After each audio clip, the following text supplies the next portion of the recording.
Hello, welcome back to story nest Telugu. Swapna Chandamama కథల్లోకి వెళ్దామా? మనం ఈరోజు ఎత్తనపూడి సులోచన రాణి గారి మరో నవల అనురాగంగా స్టార్ట్ చేద్దాం. కథ ఇలా మొదలవుతుంది. ఆ రోజు ఉదయం.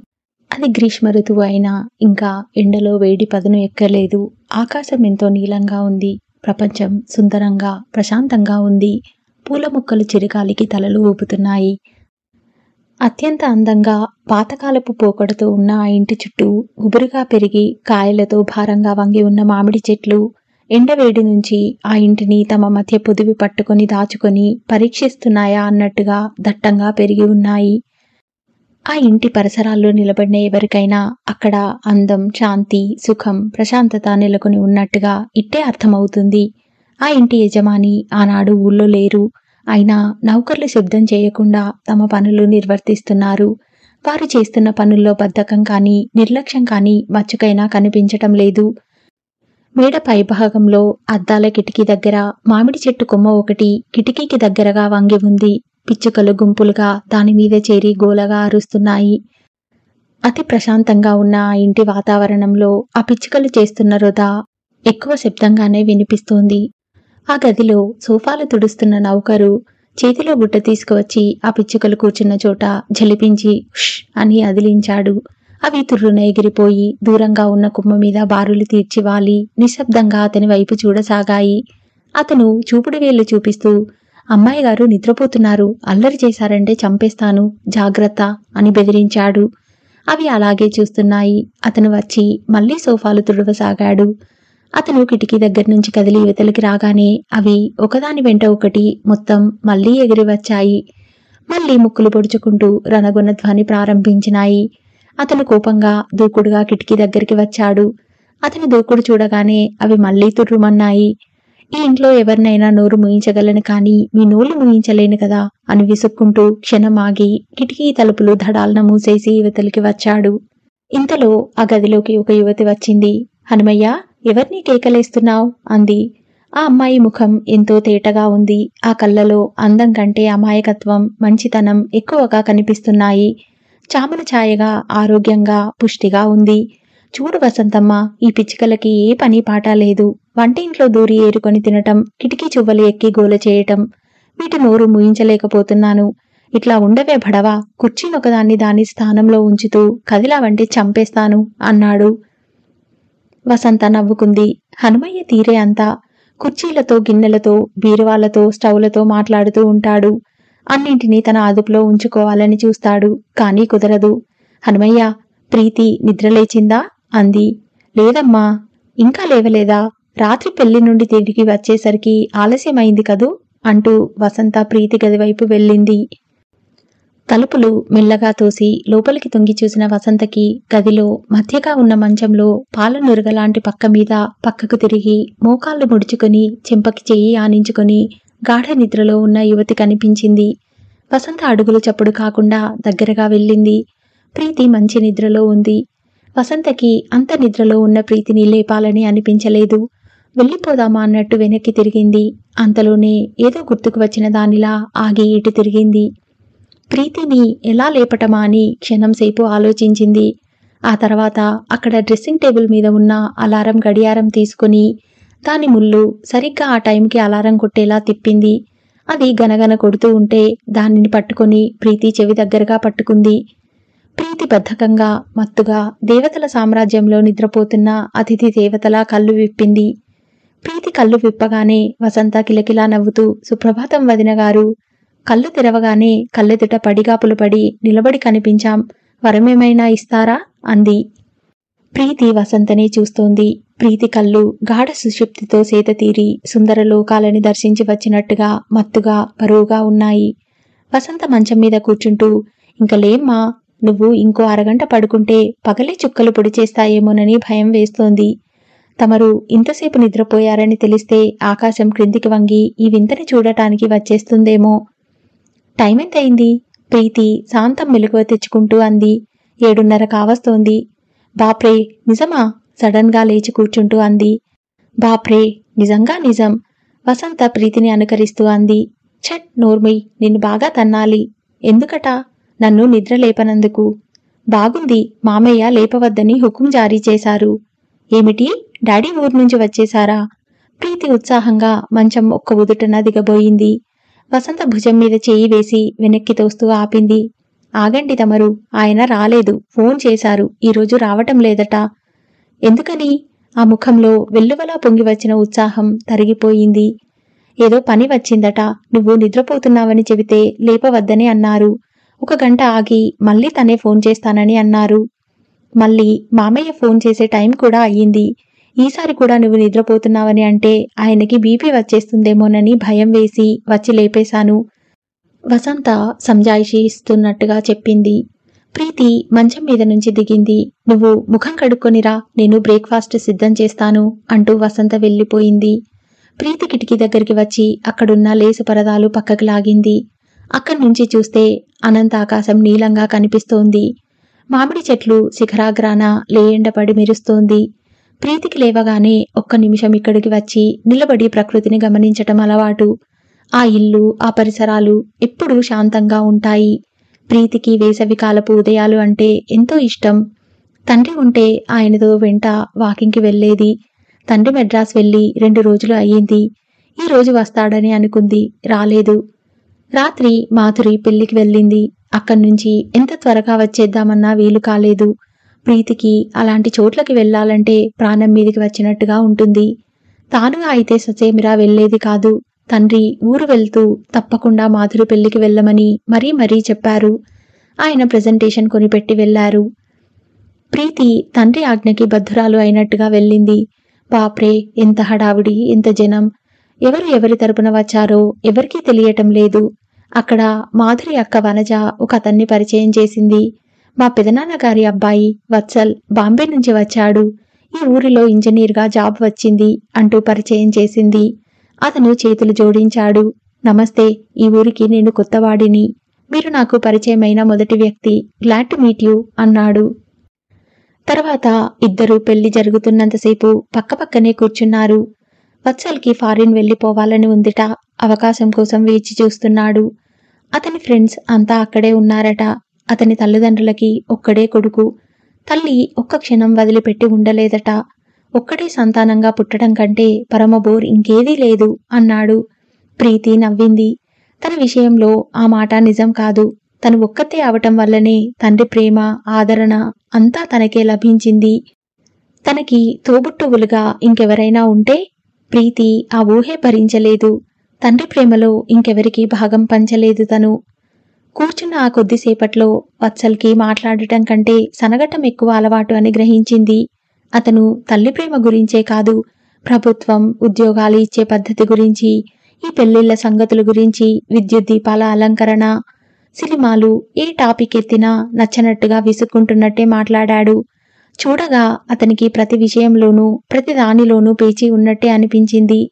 కానీ అతని మాటల్లో సౌమ్యత ఉంది, నిరాడంబరత ఉంది. ప్రీతితో మాట్లాడుతున్న అతని కళ్ళు దూరంగా తిరుగాడుతున్న అమ్మాయిల వైపు పదే ఆసక్తిగా మళ్ళటం ప్రీతి గమనించకపోలేదు. కొంతమందిని చూడగానే వారి మాటలు, చేష్టల్ని బట్టి ఈ వ్యక్తి విచిత్ర వ్యక్తి సుమా అని అనిపిస్తుంది. వత్సల్ ఆ కోవకి చెందినవాడు. వత్సల్ పరిచయం కాకుండా ఉంటే మాధురి పెళ్లిలో గుర్తుంచుకోవాల్సినంతగా ఏదీ లేదు. అరగంట తర్వాత ప్రీతి కిందికి దిగి వచ్చింది. డైనింగ్ టేబుల్ దగ్గర ప్లేట్లు సర్దుతున్న వసంత అడుగుల చప్పుడు విని తలెత్తి చూస్తూ, నేనే పైకి తీసుకువద్దామని అనుకుంటున్నాను అంది చిరునవ్వుతో. అలాంటి పిచ్చి పనులు చేయవద్దని నీకు 1,00,000 సార్లు చెప్పాను అంది ప్రీతి. భోజనానికి, పడకకి చాలా క్రమపద్ధతి కావాలని ప్రీతి అభిప్రాయం. ఎక్కడ పడితే అక్కడ కూర్చొని తినటం ప్రీతికి నచ్చదు. ఆ ఇంట్లో తండ్రికి ఉన్న అలవాట్లు అన్నీ అచ్చుగుద్దినట్లుగా ప్రీతికి వచ్చాయి. వసంత ప్లేట్లలో ఇడ్లీ పెట్టి కొబ్బరి చట్నీ వేస్తోంది. టేబుల్ మీద గాజు కూజాతో మంచినీళ్లు పెడుతున్న హనుమయ్య ప్రీతిని చూడగానే, అమ్మాయిగారు, ఇది విన్నారా అన్నాడు. ఇడ్లీ తుంచి నోట్లో పెట్టుకోబోతున్న ప్రీతి, ఏది అంది. రాజు వాళ్ళమ్మకి చాలా సుస్థిగా ఉందని చెప్పి మొన్న మీ దగ్గర 100 రూపాయలు తీసుకువెళ్ళాడా? అవును, తీసుకువెళ్ళాడు. రాజు వచ్చాడా? వాళ్ళమ్మకెలా ఉంది అంది. వచ్చాడు, వాణ్ణే అడగండి అని వంటింటి వైపు తిరిగి, ఒరేయ్ రాజు, ఇలారా, ఎలా ఉంది మీ అమ్మకి చెప్పు వచ్చి అన్నాడు. రాజు అక్కడికి వచ్చాడు. పైగుడ్డతో చేతులు తుడుచుకుంటూ నిలబడ్డాడు. ఎలా ఉంది రాజు మీ అమ్మకి అడిగింది ప్రీతి. రాజు మాట్లాడలేదు, తలదించుకున్నాడు. మాట్లాడవేరా పుండాకోర్, చెప్పు హనుమయ్య గద్దించాడు. రాజు సమాధానం చెప్పలేదు. ఎలా ఉంది రాజు మీ అమ్మకి? ప్రీతి దయగా అడిగింది. వాడు తలెత్తి ఏదో అనబోయి ఆగిపోయి మళ్లీ తలదించుకున్నాడు. హనుమయ్య రాజు నెత్తిమీద ఠపీమని ఒక్కటి కొట్టాడు. చేసిన లుచ్చాపని చెప్పకుండా మూగిముద్దులా నిలబడతావేం? చెప్పు. ఏం చేశాడు హనుమయ్య అంది ప్రీతి. ఏం చేశాడా? వీళ్ళమ్మకి సుస్థియే లేదు. ఆవిడ పిడిరాయిలా ఉంది. నిన్న నేను బజారుకి వెళ్లి వస్తుంటే కనిపించింది. ఇదేమిటి నీ కొడుకు ఇలా చెప్పాడేమిటి అంటే, వాడు అంతేలే అంది. నేను మన డ్రైవర్కి చెబితే రాజు వాడి స్నేహితులతో కలిసి తాగుతాడని, ఆ తాగుడు కోసం ఇలాంటి అబద్ధాలు చెప్పి డబ్బులాగుతాడని చెప్పాడు. నేను మన డ్రైవర్తో వెళ్లి చూస్తే చిత్తుగా తాగి రాజు స్నేహితుల గదిలో పడి ఉన్నాడు. ఈరోజు ఏమీ ఎరగని నంగనాచిలా డ్యూటీకి వచ్చాడు. ఈ మాటలు వింటుండగానే ప్రీతి ముఖం ఆగ్రహంతో ఎర్రబడింది. చేతివేళ్లు చేస్తున్న పనిని మర్చిపోయినట్టుగా ఇడ్లీ ముక్కని ప్లేట్లో వదిలేసినాయి.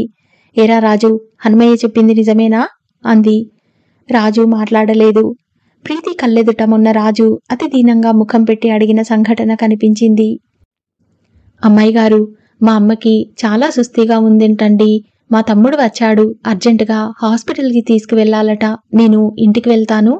అయ్యో అలాగా వెళ్ళు, ఈ పూటకి వంట మేం చూసుకుంటాంలే అంది. రాజు వెళ్ళబోతూ ఆగి అడగలేనట్టుగా అడుగుతూ, అమ్మాయి గారు, ఒక్క 100 రూపాయలు మందులకి అవసరం అవుతాయేమో అంటూ కళ్ళనీళ్లతో నసిగాడు. ప్రీతి వెళ్లి 100 రూపాయలు తెచ్చి ఇచ్చింది. వాడి ముఖంలో బెంగ చూసి, పర్వాలేదులే రాజు, మీ అమ్మకి తగ్గుతుందిలే అంది. రాజు కళ్ళు తుడుచుకుంటూ వెళ్ళాడు. ఈ క్షణంలో ప్రీతికి తలదించుకుని నిలబడిన రాజుని చూస్తే గొంతు నిలిమి చంపాలన్నంత కోపం వచ్చింది. ఎంత బాగా నటించాడు, ఎంత అవలీలగా తనని మోసం చేశాడు. ఆ క్షణంలో తనకి కాస్తైనా అనుమానం రాలేదు. తనని చక్కగా బోల్తా కొట్టించాడు. ఇప్పుడు ఆ తలదించుకోవటం, అది కూడా నటనే. ఏరా మాట్లాడవేం నిలదీసినట్టుగా అడిగింది. వాడు తలెత్తి చూశాడు. నోరు విప్పి ఏదో బుకాయింపుగా చెప్పబోయాడు. కాని ప్రీతి కళ్ళలోని తీక్షణత్వానికి వాడి పెదవుల మధ్య నుంచి రాబోతున్న మాట ఆగిపోయింది. ఇక అబద్ధం చెప్పలేనట్టుగా, నిజమేనన్నట్టుగా అంగీకరిస్తూ తల ఊపాడు. నువ్వు ఇంత అబద్ధాల కోరువా? పో ఇప్పుడే, గెటౌట్ అరిచినట్టుగా అంది. అయ్యగారు వచ్చిన తర్వాత, నోర్ముయ్, ఇంకో మాట మాట్లాడావా పళ్ళు రాల్తాయి, పో ముందు ఇక్కడ్నుంచి. అది కాదమ్మాయి గారు, రాజు ఏదో చెప్పబోయాడు. మర్యాదగా వెళ్ళు, హనుమయ్య వీడిని బయటికి గెంటు అరిచింది ప్రీతి. పద పద, అబద్ధాలు ఆడిన వాళ్ళెవరూ ఈ ఇంటి గేటు దగ్గర కూడా నిలబడలేరు. నేను 40 ఏళ్ల నుంచి ఈ ఇంట్లో ఉన్నాను. నడు, రాజుని చెయ్యి పుచ్చుకొని లాక్కెళ్లాడు హనుమయ్య. ప్రీతి ఆవేశంతో వణికిపోతోంది. దొంగ రాస్కెల్, కాస్త ఉన్నాడో లేదో అన్ని అబద్ధాలా? ప్రీతి, ఎందుకంత ఆవేశపడతావు? అది వాడి స్వభావం అయి ఉండవచ్చు అనునయంగా అంది వసంత. ఎదుటివాడిని మోసం చేసే స్వభావం ఉన్న వాళ్ళని నేను విషపు నాగుల్లా చూస్తాను. వాళ్ళు దేనికైనా తెగిస్తారు, ఏదైనా చేయగలరు. ప్రీతి అంటుండగానే ఇంతలో ఫోన్ గనగనా మోగింది. వసంత వెళ్లి తీసింది. హలో అంది. అవతల నుంచి పలికిన కంఠం వినగానే, హలో మామయ్య, మీరా? ప్రీతి ఇక్కడే ఉంది, ఒక్క క్షణం అంటూ ఫోన్ అందిస్తుండగా ప్రీతి అప్పటికే అక్కడికి వచ్చి ఫోన్ లాక్కుంది. హలో డాడీ, గుడ్ మార్నింగ్ అంది. గుడ్ మార్నింగ్ డియర్, రాత్రి పెళ్లికి వెళ్ళావట? ఆయన వాక్యం పూర్తి కానేలేదు. ప్రీతి ఆవేశంగా, డాడీ నేనేం చేశానో తెలుసా అంది. ఏం చేశావు? రాజుని ఉద్యోగంలో నుంచి తీసేశాను. రాజునా?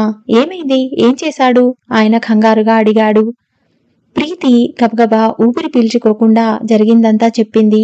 చివరగా, అలాంటి అబద్ధాలు చెప్పే వాళ్ల ముఖం కూడా నేను చూడలేను డాడీ, అందుకే నేను రాజుని తీసేశాను. You are 100% correct. నేనైతే ఆ విధవని షూట్ చేసి ఉండేవాడిని అన్నారాయన. ప్రీతికి అప్పుడు గాని శాంతి కలగలేదు. నేనేం తప్పు చేయలేదుగా డాడీ అంది. నువ్వా?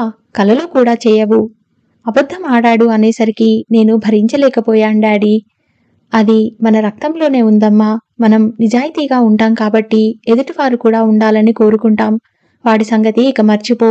మాధురి పెళ్లికి వెళ్ళావా? వెళ్ళాను. ఏమిటి విశేషాలు? వత్సల్ అనే బోర్ మనిషి పరిచయమయ్యాడు. నిజంగానా? నిజంగా. నువ్వెలా ఉన్నావు? బాగానే ఉన్నాను. మీరీ పూట ఎందుకు రాలేదు? పని ఒకటి తగిలింది. నేనిక్కడ ఒక వారం రోజులు ఉండాల్సి వచ్చేట్టుంది. నేను వరదాచారితో మాట్లాడాను. రాత్రి ఫ్లైట్కి 2 టికెట్లు కొంటున్నాను.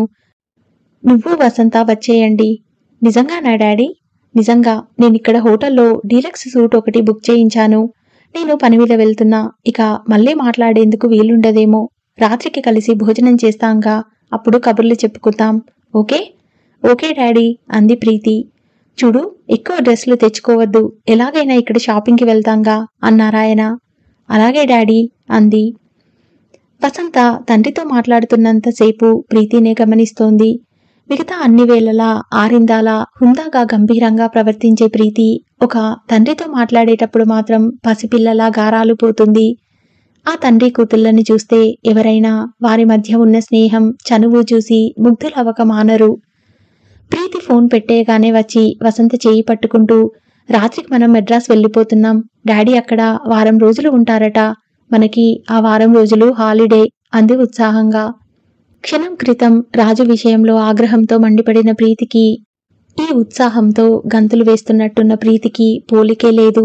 ప్రీతికి అందం, డబ్బు, అధికారం, ముఖ్యంగా అలాంటి తండ్రిని కలిగి ఉండటం చాలా అదృష్టం. నిన్ను చూస్తే నాకు ఈర్ష్య అనిపిస్తోంది అంది వసంత. ఎందుకట? మామయ్య చూడు, నువ్వు ఎక్కడ ఒంటరితనం ఫీలవుతానోనని అంత పనిలో ఉండి కూడా నిన్ను తన దగ్గరికి పిలిపించే ఏర్పాటు చేశారు. అలాంటి తండ్రిని కలిగి ఉన్న నువ్వు ఎంత అదృష్టవంతురాలివో అనిపిస్తుంది. తండ్రిని గురించిన ఈ మాటలు వినగానే ప్రీతి కళ్ళలో గర్వంతో కూడిన ఆనందం నిండి వచ్చింది. అవును, నేను చాలా అదృష్టవంతురాల్ని. ఒక్కోసారి ఆలోచిస్తే ఈ జీవితంలో ఇంతకంటే ఆనందం నాకు ఇంకేమీ అవసరం లేదు అనిపిస్తుంది. ఇంతలో హనుమయ్య తిరిగి వచ్చాడు. అతని చేతిలో తాజాగా నవనవలాడుతున్న పూలగుత్తి ఉంది. దాన్ని తెచ్చి ప్రీతి చేతికి అందిస్తూ, అమ్మాయి గారు, ఎవరో వత్సలట ఇది మీకు పంపారు. కుర్రాడు ఒక అతను సైకిల్ మీద తెచ్చి ఇచ్చాడు అన్నాడు. ప్రీతి పూలగుత్తి అందుకొని చూసింది. ఆ గుత్తికి ఒక చిన్న చీటీ అంటించి ఉంది. దానిమీద మీకు నన్ను గుర్తు చేయాలనిపించింది, వత్సల్ అని వ్రాసి ఉంది. అది చూడగానే ప్రీతి కనుబొమలు ముడిపడినాయి. ఆ కాగితం పూలగుత్తి నుండి లాగిచ్చించి డైనింగ్ టేబుల్ మీదున్న ప్లేట్లో పడేసింది. పూలగుత్తిని అక్కడ పడేసి పైకి వెళ్ళిపోయింది. వసంత ఆ పూలగుత్తిని చేతుల్లోకి తీసుకుంది. దాని అందానికి ముగ్ధురాలు అయినట్టుగా క్షణం సేపు చూసింది. ఆ తర్వాత దాన్ని పదిలంగా ఆ హాల్లో మూలగా ఉన్న స్టాండ్ మీద ఉన్న పింగాణి పూల కుండీలో నీళ్లు పోసి భద్రపరిచింది. ఆ పూలు డైనింగ్ హాల్కే అందం తెచ్చినట్టుగా అక్కడ నిలబడినాయి. మహీధర్ రావు గారు కూతురు భుజం చుట్టూ చేయి వేసి తీసుకువచ్చి గది తలుపు తాళం తెరిచి డీలక్స్ సూట్ని చూపిస్తూ, యువరాణి, ఈ వారం రోజులు తమరు ఈ సామ్రాజ్యానికి అధికారిని. మా సేవలు అంగీకరించి మమ్మల్ని చరితార్థుల్ని చేయండి అన్నారు. వారి వెంట వసంత కూడా లోపలికి వచ్చింది. ప్రీతి టీవీగా యువరాణిలా ఆ గదిని కలియచూస్తూ తిరుగుతూ, మా శక్తి మేరకి ప్రయత్నం చేయుదుము మహారాజా. మీరు మీ వ్యాపార సమావేశ ధోరణిలో పడి మాతో కలిసి భోజనం చేయకపోవటం, ఉదయం వేళ వ్యాహ్యాలకి రాకపోవటం వంటి పనులు చేసి మాకు ఆగ్రహం తెప్పించవద్దు హెచ్చరికగా అంది. చిత్తం ఆయన తల వంచి అభివాదం చేశారు. ప్రీతి పక్కున నవ్వింది. డాడీ గభాల్న దగ్గరికి వచ్చి ఆయన భుజాల మీద తల ఆనించుకుంటూ, నేను మీకేమీ ఇబ్బంది కలిగించను.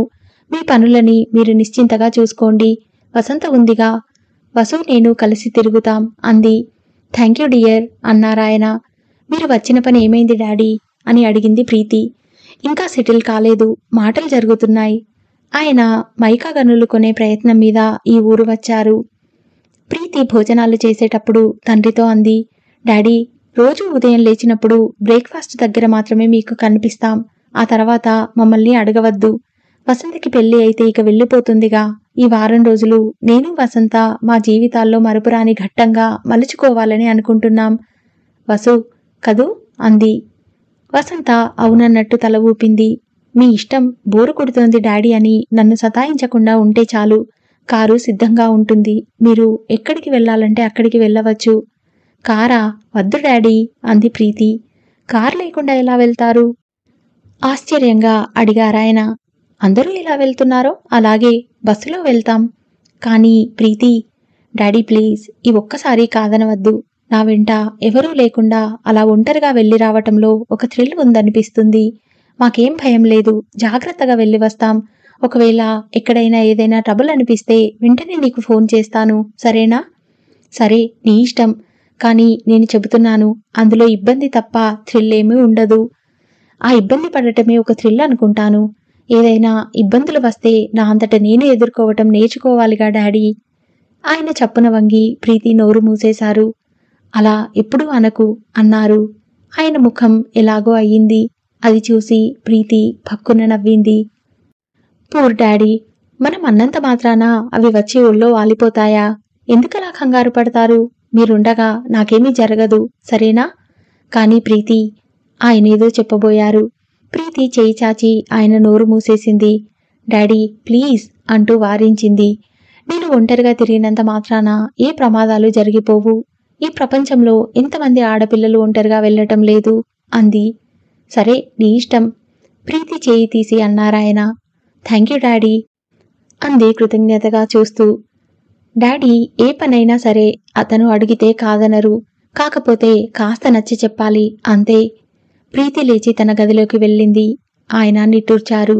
కాలినడకని వెళ్లేవారికి కారులో వెళ్లటం థ్రిల్ అయితే, కారులో వెళ్లేవారికి కాలినడకన వెళ్లటం మహాద్భుతం. మనిషికి ఎప్పుడూ తాను ఉన్న పరిస్థితులు నచ్చవు. లేని వాటిలో ఏదో గొప్ప అనుభవం ఉంది అని ఆరాటపడతారు. అది మానవ నైజం. ప్రీతి తెలివిగల పిల్లే, అందులో సందేహం లేదు. అలా అని అజాగ్రత్తగా ఉండటం ఆయనకిష్టం లేదు. ఆయన జీవితంలో ప్రీతి ఒకే ఒక అమూల్యమైన సంపద. దానిని అహర్నిశలు జాగ్రత్తగా చూసుకోవాలని ఆరాటపడతారు. ఎలాంటి రిస్క్ తీసుకోవటానికి ఆయన ఇష్టపడరు. అది ప్రీతికి నచ్చదు.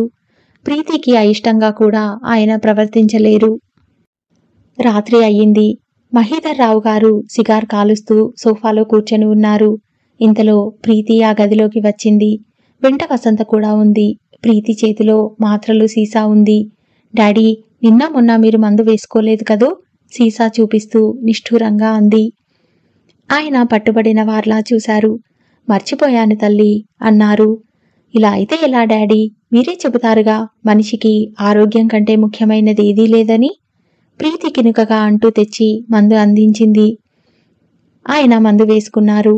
ఆయనకి ఈ మధ్య జాయింట్లు బాగా నొప్పి పుడుతున్నాయి. దానికి తండ్రిని పరీక్ష చేయించి మందు తీసుకుంది. ఆ మందు 2 పూటలా తండ్రి వేసుకునేలా చూడటం ప్రీతి బాధ్యతే. ఆయన ఊరు వచ్చేటప్పుడు మరీ చెప్పి ఆ సీసా ఇచ్చింది. కానీ ప్రీతి వచ్చిన తర్వాత చూస్తే ఆ సీసాలో ఒక్క మాత్ర కూడా కదల్లేదు. మహీధర్ రావు గారికి మందులంటే మహా ఇష్టం. ఈ శరీరం ముందే అదే ఏ వ్యాధిని తనలో చేరనీయకుండా తనని తాను రక్షించుకుంటుంది. దానికి ఆ శక్తి తగ్గిన తర్వాత మనం ఏ మందులు వేసినా ప్రయోజనం లేదు అంటారు. ప్రీతికి ఆ తర్కం ఒప్పుకోదు. మనం సాయశక్తుల మన శరీరానికి సాయపడాలి, అది చెప్పినట్టు మనం వినాలి అంటుంది. మందు ఇచ్చి గదిలో పెద్ద లైట్ తీసి బెడ్ లైట్ వేసి వెళ్ళిపోబోతున్న ప్రీతిని ఆయన, ప్రీతి ఒక్క నిమిషం వచ్చి కూర్చో అన్నారు. ఎందుకు డాడీ? అంది వచ్చి ఆయనకెదురుగా కూర్చుంటూ. ఆయన ఏదైనా ముఖ్యమైన విషయం మాట్లాడదలుచుకున్నప్పుడు అలాగే పిలుస్తారు. ఏమిటి డాడీ? అంది. రేపు భూపతిరావు గారిని, వారి అబ్బాయిని మనతో కలిసి భోజనం చేయటానికి డిన్నర్కి పిలిచాను. డాడీ, ప్రీతి కుర్చీలోంచి లేచింది. ఇదిగో నా మాట విను. వినను డాడీ, వినను. నేను పెళ్లి చేసుకోబోయే వ్యక్తిని నేనే ఎన్నుకుంటానని మీరు ఎన్నిక చేయవలసిన అవసరం లేదని మీకు చెప్పానుగా. ఆ మాట నేనేమీ కాదని అనటం లేదే. నీకుగా ఎవరు వ్యక్తులు పరిచయం అవుతారు? నేను పరిచయం చేస్తాను, నువ్వు ఎన్నుకో. అందులో పూర్తి స్వతంత్రం నీకిస్తున్నాను. ప్రీతి తల అడ్డంగా తిప్పింది. నో డాడీ, మీరు ఆ సాయం కూడా చేయనవసరం లేదు. ఆ వ్యక్తిని నేనే ఎన్నుకోగలను. కానీ ఎలా? నువ్వు చూస్తేనేమో నలుగురిలోకి వెళ్ళవు. సరైన వ్యక్తి ఎవరు నీ దగ్గరికి వస్తారు? నువ్వు ఎలా ఎన్నుకుంటావు? వస్తారు డాడీ, నాకెందుకో ఆ నమ్మకం బాగా ఉంది. ప్రీతి కంఠంలో ప్రతిధ్వనిస్తున్న నమ్మకానికి ఆయన ఆశ్చర్యపోయారు. కానీ ఇప్పటికే నీకు 24 సంవత్సరాలు. అయితే ఏమవుతుంది డాడీ? ఏదో ఒక పెళ్లిలే అని నేను చేసుకోను అని మీకెప్పుడో చెప్పాను. నాకు నచ్చిన వ్యక్తి, నేను మనసారా మెచ్చిన వ్యక్తి దొరికితేనే చేసుకుంటాను. లేకపోతే ఇలాగే ఉండిపోతాను. నాకేం దిగులు లేదు. జీవితం అంటే ఒక పెళ్లి మాత్రమే అని నేను అనుకోను. ప్రీతి వెళ్ళబోయి ఒక్క క్షణం ఆగింది. ఆయన దగ్గరగా వచ్చి చెంప మీద ముద్దు పెట్టుకొని, డాడీ, మీకు వ్యాపార రీత్యా ఎన్నో సమస్యలు ఉన్నాయి. వాటిని గురించి వర్రీ అవ్వడం ఎలాగూ తప్పదు. కనీసం ఈ వర్రీ అయినా తప్పించుకోండి. మీరు భయపడకండి. నేను పెళ్లి చేసుకుంటాను. ఇలా కన్యగా ఉండాలని నాకేం సరదాగా లేదు. కానీ నా జీవితానికి తగిన వ్యక్తి అనే మనిషి నాకు దొరకాలి కదా. నా పెళ్లి గురించి అందరి తండ్రుల్లా మీరు కూడా నా బాధ్యత తీరిపోతుంది అని అనుకోవటం నేను సహించలేను. మన దేశానికి, మన సంస్కృతికి పెళ్లి అంటే ఒక నిండు జీవితం. దానిని ఎన్నుకునే విషయంలో మీరు నన్ను తొందర పెట్టకుండా సాయం చేయండి డాడీ. చేస్తారు కదూ అంది. ఆయన తిరస్కరించలేకపోయారు. ప్రీతిలో విశేషమదే. అలా లాలన నిండిన గొంతుతో, మెత్తటి చూపులతో అడిగితే ఎవ్వరైనా కాదనలేరు. మహీధర్ రావు గారు అసలే జవాబు చెప్పలేరు.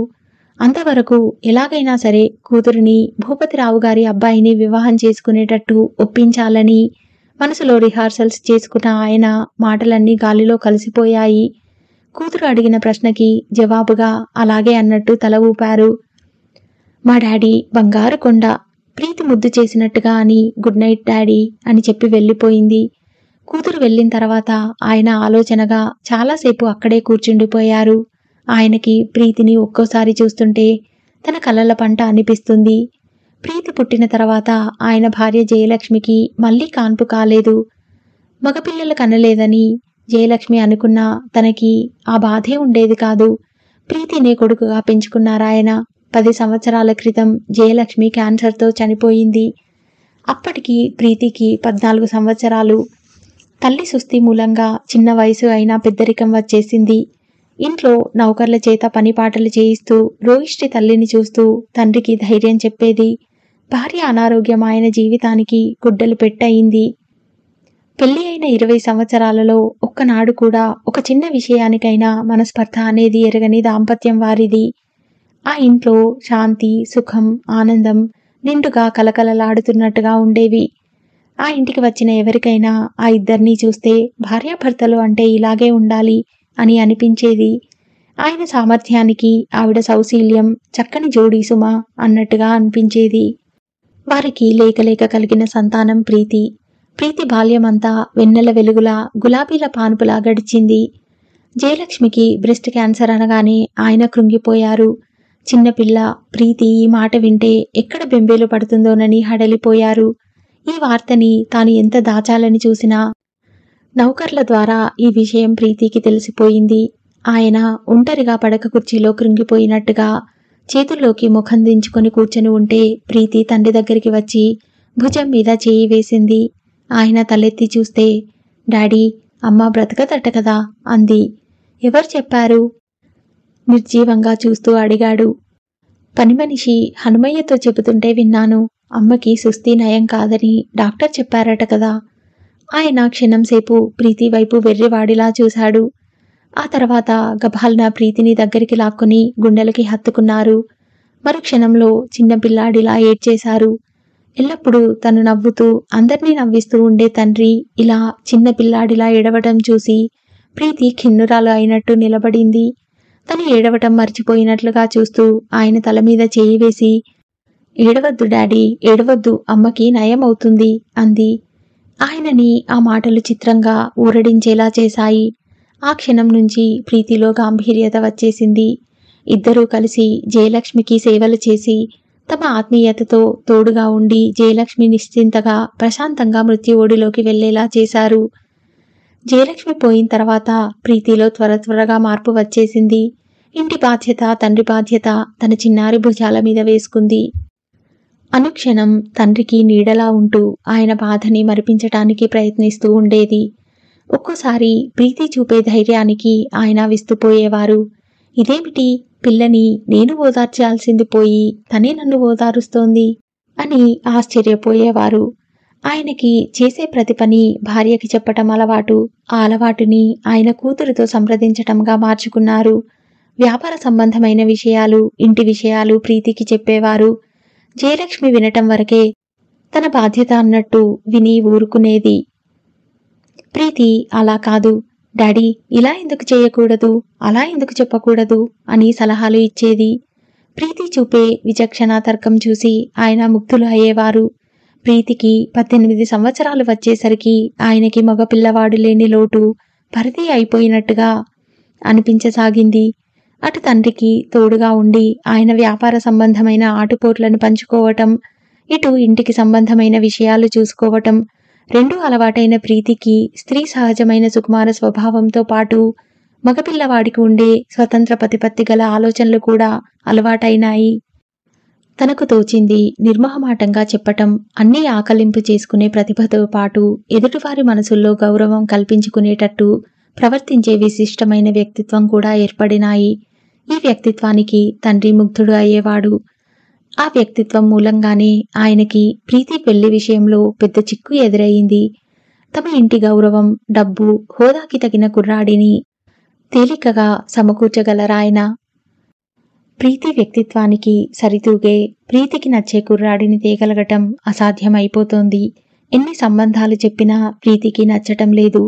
కూతురు పెళ్లి ఒక్కొక్క సంవత్సరం వాయిదా పడుతున్న కొద్దీ తండ్రిగా ఆయన మనసులో వెరపు, ఆరాటం అలుముకోసాగినాయి. ప్రీతి ఆయన భయాన్ని, పో డాడీ, నువ్వు కూడా అందరి తండ్రుల్లా మాట్లాడకూడదు అని ఒక్క చిరునవ్వుతో కొట్టిపారేసింది. పెళ్లి పట్ల ప్రీతికి కొన్ని నమ్మకాలున్నాయి. ముఖ్యంగా తన తండ్రి హోదా, తమ డబ్బు చూసి ఆశపడి వస్తారని అనుమానం. అలాంటి ఆశ లేదని తను రుజువు చేసుకుంటే గాని పెళ్లి చేసుకోను అంటుంది. కూతురి అభిప్రాయం ఆయన ఖండించలేరు. ఒక్కోసారి ఆయనకి ప్రీతికి పెళ్ళవుతుందా, దీనికంతటికి కారణం నేనే ప్రీతిని ఎక్కువ స్వతంత్ర ఆలోచనలు చేసే వ్యక్తిలా మలిచాను. ఆ ఆలోచనలు ప్రీతి జీవితానికి ఉపకారం చేయకుండా అపకారం చేస్తాయేమో అని ఆయన భయపడేవారు. ప్రీతి వ్యక్తిత్వం, తెలివితేటల మీద ఆయనకి అపారమైన నమ్మకం ఉంది. కానీ ఈ ప్రపంచంలో మనిషికి నమ్మకం అనేది ఉంటే చాలదు. అదృష్టం అనే ఒక శక్తి ఉంది. ఏ మనిషికైనా దాని తోడు ఉండాలి. ఆయన సిగార్ యాష్ట్రేలో వదిలి వచ్చి మంచం మీద పడుకున్నారు. ఆయన జీవితంలో ప్రస్తుతం కూతురి పెళ్లి గురించిన ఆలోచన తప్ప ఇంకే సమస్య లేదు. ప్రీతి పెళ్లి ప్రీతి అదృష్టం కంటే తన అదృష్టం మీద ఎక్కువ ఆధారపడి ఉందని ఆయనకి అనిపించసాగింది. ప్రీతి అద్దం ముందు నుంచి వెనక్కి తిరిగింది. బ్యాగ్ సర్దుతున్న వసంతని చూస్తూ, వసు, నేనిప్పుడు ఎలా ఉన్నాను? ఏ ఆఫీస్లోనో ఉద్యోగం చేసే టైపిస్టులా ఉన్నానా? అంది ప్రీతి. ప్రీతి, వసంత బజారు వెళ్లటానికి సిద్ధమయ్యారు. ప్రీతి వసంత అభ్యర్థన మీద డైమండ్ నగలు తీసి తండ్రికి ఇచ్చేసింది. బెంగాల్ కాటన్ చీర ధరించి ముత్యాల దండ ఒకటి మాత్రం మెడలో వేసుకుంది. కుడి చేతికి ఒక బంగారు గాజు వేసుకుని ఎడమ చేతికి వాచి పెట్టుకుంది. వసంత తను ఒంటరిగా సిటీలో తిరగాలని అనుకున్నారు కాబట్టి వీలైనంత నిరాడంబరంగా వెళ్లటానికి నిశ్చయించుకున్నారు. బ్యాగ్లో డబ్బు పెడుతున్న వసంత ఒక్క క్షణం చేస్తున్న పని ఆపి తలెత్తి ప్రీతిని నఖశిఖ పర్యంతం పరీక్షగా చూసి, ఆఫీసులో టైపిస్టుగానా? ఏమీ లేవు, ఆభరణాలు పెట్టుకోవటం మర్చిపోయినా ఉన్నవారి అమ్మాయిలా ఉన్నావు అంది. ప్రీతి బుంగమూతి పెట్టింది. ఎందుకని అలా కనిపిస్తున్నాను? నేను ఖరీదైన చీర కట్టుకోలేదు, నగలు పెట్టుకోలేదుగా అంది. అయితే మాత్రం నీ బుగ్గలో నునుపు, ఆ మనిషిలో నాజూకుతనం నీడ పట్టున సుఖంగా పెరిగినట్టుగా చక్కగా తెలుస్తోంది అంది. హతోస్మి అంది ప్రీతి నిరుత్సాహంగా. ఉదయం టిఫిన్ తినేటప్పుడు మహీధర్ రావు గారు వారిద్దరినీ బయటికి వెళ్లేటప్పుడు తీసుకోవాల్సిన జాగ్రత్తలు చెప్పారు. అబ్బా డాడీ, మేమేమైనా చిన్నపిల్లలమా? మీరు నిశ్చింతగా మీ పనులు చూసుకోండి అంది ప్రీతి. ఆయన పని మీద వెళ్ళిపోయారు. వసంత, ప్రీతి రూమ్ తాళం వేసి బయలుదేరారు. మొదట ఎక్కడికి వెళ్దాం అంది వసంత. మ్యూజియం చూద్దాం అంది. అది హోటల్ దగ్గరగానే ఉండటం వల్ల నడిచే వెళ్లారు. మ్యూజియం చూస్తుండగా పాతకాలం పల్లెకి ఒకటి చూసింది ప్రీతి. ఎంత బాగుంది కదూ అంది. Very fine. పక్క నుంచి ఒక పురుష కంఠం వినిపించింది. పల్లకి తదేకంగా చూస్తున్న ప్రీతి ఉలిక్కిపడి తిరిగి చూసింది.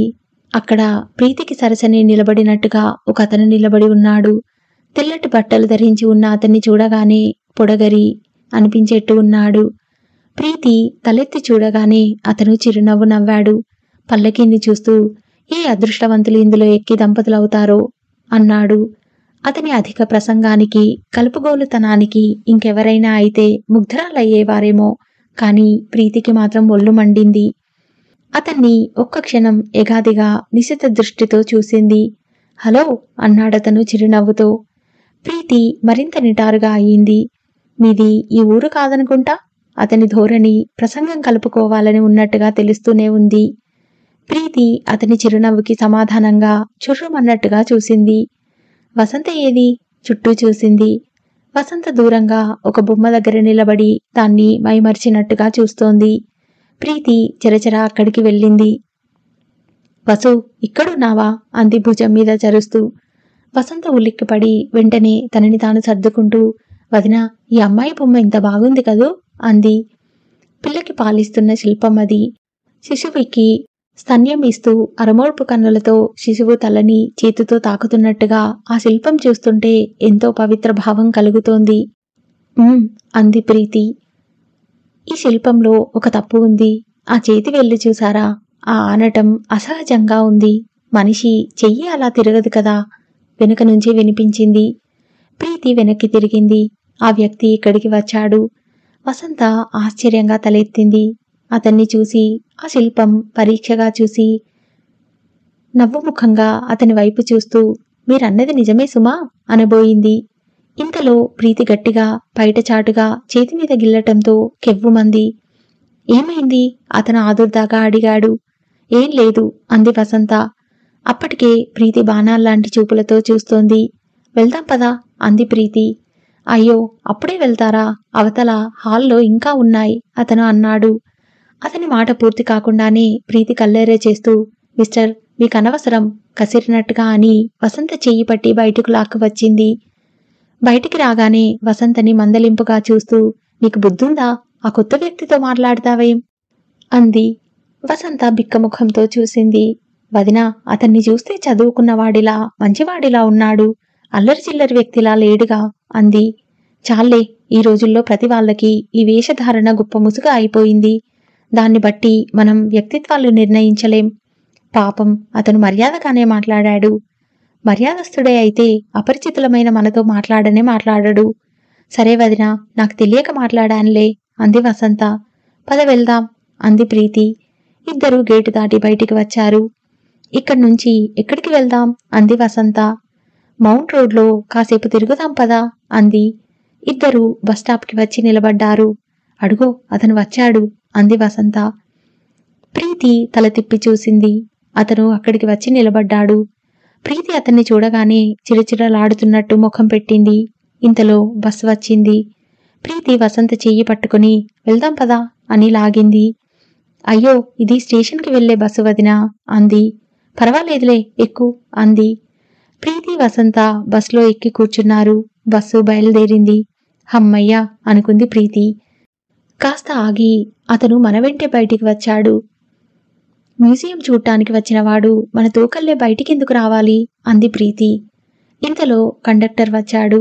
ప్రీతి డబ్బు ఇవ్వబోతున్నదల్లా ఆగిపోయింది. పక్క సీట్లో అతను కూర్చొని ఉన్నాడు. ప్రీతి చూడగానే చిరునవ్వు నవ్వాడు. ఆమెకి ఒళ్ళు మండిపోయింది. స్టేషన్కి 2 టిక్కెట్లు కండక్టర్ని చూస్తూనే చెప్పింది. ఇద్దరూ స్టేషన్కి వచ్చారు.